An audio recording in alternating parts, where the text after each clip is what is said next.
monstrous hippogriff, peer of the wind, you're as ill-conceived as a bolt of lightning without flame, a bird without color, a fish without scales, or a beast without instinct. Where do you speed off to, bucking, lurching, and bolting before the obscure labyrinth of those barren crags? Stay then on this mountainside and let the beasts have their faith on. While I, a woman with no direction but that offered by the laws of destiny, shall descend in blindness and desperation the twisted face of this lofty cliff, whose scowling brow withers in the sun. Poorly, Poland, do you greet the foreigner, where you write his entrance to your sand and blood, and hardly is he come when he comes into hardship. My luck says it all, for where can an unlucky wretch turn for mercy? Make that 2 unlucky wretches, and don't pretend I'm asleep back at the camp when you start lamenting. For it is with 2 of us who left our fatherland to seek adventures, and 2 of us who, amid misfortunes and madness, arrive at this spot, and 2 of us who were thrown down the mountain. Can't I rightly complain if you make me party to the sorrow and leave me out of the tally? I didn't want to involve you in my laments, Bugle, and take away your right to consolation through the expression of your own distress, for there is such delight to be gained from lamenting. A philosopher once said that one should go in search of misfortunes just to be able to lament them. That philosopher was a filthy drunk who deserves 1,000 slaps in the face. I'd like to see how he enjoys lamenting then. But really, my lady, what are we to do now? On foot, alone, and lost at such an hour on a deserted mountainside, with the sun fast headed for the horizon? Whoever heard of such a strange turn of events? Yet unless my vision suffers from the deceptions of fantasy, I think I see some kind of building in the flickering twilight. Either my desire is deceiving me, or I see the same thing. Lying crudely among the barren crags, it's a palace so insignificant that even the sunlight barely reaches it. Its crude architecture is such that it could pass for a boulder that rolled off the mountaintop and settled at the foot of all these rocks and crags that strive toward the sun's warmth. Let's draw closer and not lose more time in speculation, my lady, when it's better to be welcomed by the people who live inside.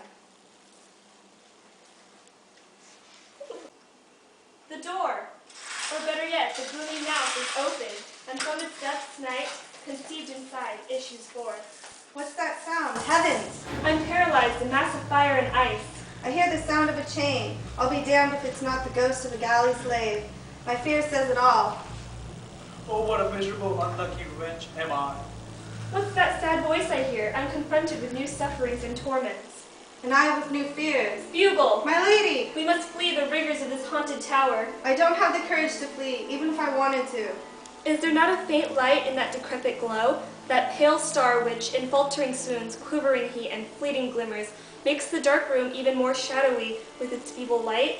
Yes, for in its flicker I can make out, even from afar, a dark prison that serves as grave to a living corpse.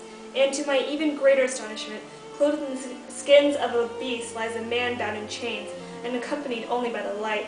Since we can't flee, let's listen to his misfortunes from here and see what he says. Oh, what a miserable, unlucky wretch am I. Please explain to me, heavens, given the way you treat me, what crime I committed against you with my birth. Although if I was born, my crime is clear. The severity of your sentence has sufficient cause, for birth itself is man's greatest crime. But I would just like to know, to ease my distress, leaving aside heavens, the crime of birth, what else I did to merit further punishment. Weren't others born as well? And if so, what privileges were they granted I've never enjoyed? Birds are born, with the regalia that decorates them in finest beauty. Hardly do they attain the stature of a feathered flower or a winged bouquet when they cut swiftly through the earthly chambers, overcoming the bonds of the tranquil nest they leave behind. So how is it that I, with more soul, have less liberty? Beasts are born, with their coats of dappled beauty. Hardly do they reflect the constellations above, thanks to divine artistry. When they become daring and cruel, the human necessity, harnessing their cruelty, makes them monsters in their labyrinth. How is it now that I, with gentler instinct, have less liberty? Fish are born, unbreathing miscarriages of algae and slime. Hardly do these scaly ships see themselves upon the waves when they begin to twist in all directions, testing the vastness of ocean's icy depths. So how is it that I, with greater will, have less liberty? Streams are born, snakes winding through the flowers, and hardly do these slippery serpents begin to twist and turn among the blossoms when they celebrate with music the devotion of the majestic heavens that grant them passage through the open field. So how is it that I, with more life, have less liberty? My suffering rages in me like a volcano, a Mount Etna, and I gladly rip the pieces of my heart from my breast. What law, what power of justice or reason are capable of denying men the sweet privilege, the fundamental license that God grants to crystalline waters, to fish, to beasts, and to birds? His words have filled me with fear and pity. Who's been listening to me? Is that you, Clotho? Say yes. It's only a poor wretch, O miserable me, who in these frigid caverns has overheard your melancholy words. Then you shall die by my hand, so you won't know that I know that you know my frailty. Simply because you've overheard me, I'm going to rip you to shreds with my mighty arms. I'm deaf and haven't heard a word you've said. If you're human by birth, my kneeling at your feet will be sufficient cause for you to spare me. Your voice has filled me with sympathy, your appearance with wonder, your deference with confusion. Who are you?